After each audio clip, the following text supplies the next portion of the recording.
Pada pertemuan kali ini, kita akan membahas tentang dispersi dan pemantulan gelombang.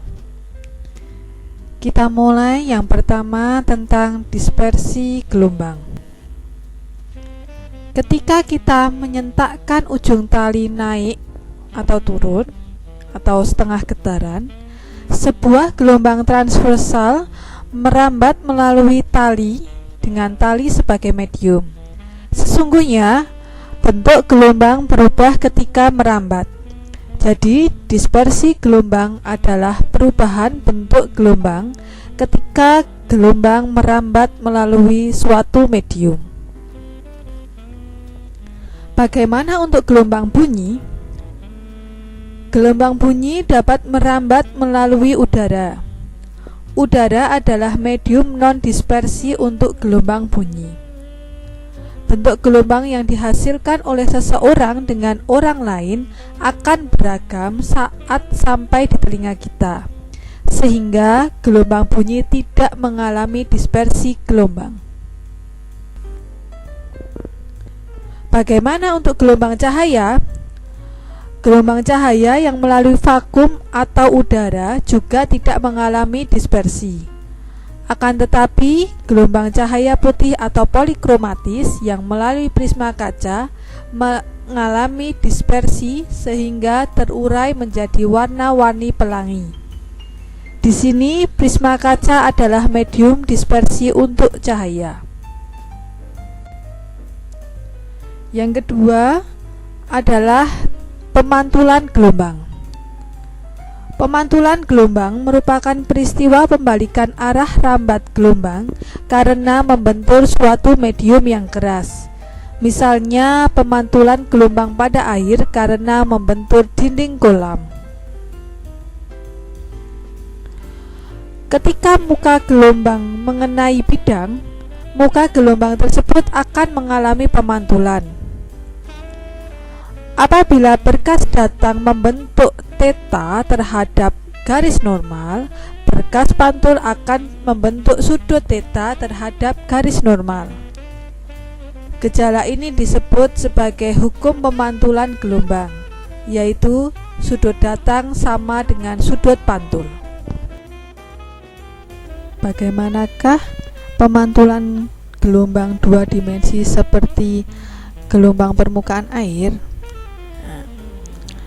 Gelombang permukaan air dapat berupa gelombang lurus atau gelombang lingkaran.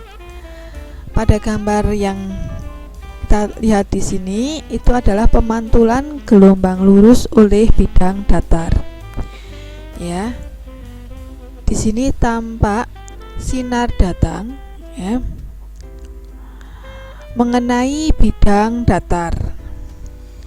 Sinar datang ini mengalami pemantulan oleh bidang datar sehingga membentuk sinar pantul. Pada gambar juga tampak garis normal, ya, di sini ada garis normal. Nah, garis normal adalah garis yang tegak lurus dengan bidang datar. Sehingga sudut antara sinar datang dan garis normal disebut sudut datang, ya. Di sini ini ada sudut datang. Sedangkan sudut antara sinar pantul dan garis normal disebut sudut pantul. Ini. Nah, baik itu sinar datang maupun sinar pantul itu tegak lurus dengan muka gelombangnya masing-masing, ya. Jadi di sini ada muka gelombang datang, di sini ada muka gelombang pantul. Ya. Sehingga sudut antara muka gelombang datang dengan bidang datar disebut juga sudut datang di sini, ya. Ini sudut antara muka gelombang datang, dengan bidang datar disebut sudut datang. Begitu juga untuk yang ini, sudut antara muka gelombang pantul dengan bidang datar disebut sudut pantul, ya. Jadi nilai sudut datang di sini I itu sama dengan I yang di sini. Nilai sudut pantul atau R di sini sama dengan sudut pantul di sini. Nah, wujudnya pemantulan gelombang lurus pada bidang datar adalah seperti ini ya. Jadi ini adalah bentuk gelombangnya, gelombang lurus. Kita lanjutkan ke pemantulan gelombang lingkaran oleh bidang datar. Pada gambar ini ya, gambar sebelah kiri, tampak sumber gelombang datang atau titik O ya, dengan muka gelombangnya ada di sini. Muka gelombang datangnya bentuknya ini ya,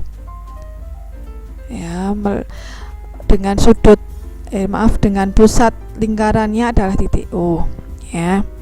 Dengan menggunakan hukum pemantulan, yaitu sudut datang sama dengan sudut pantul, kita peroleh bayangan O adalah di sini, di titik I ini. Nah, titik I merupakan sumber gelombang pantul, sehingga muka gelombang pantul adalah ini.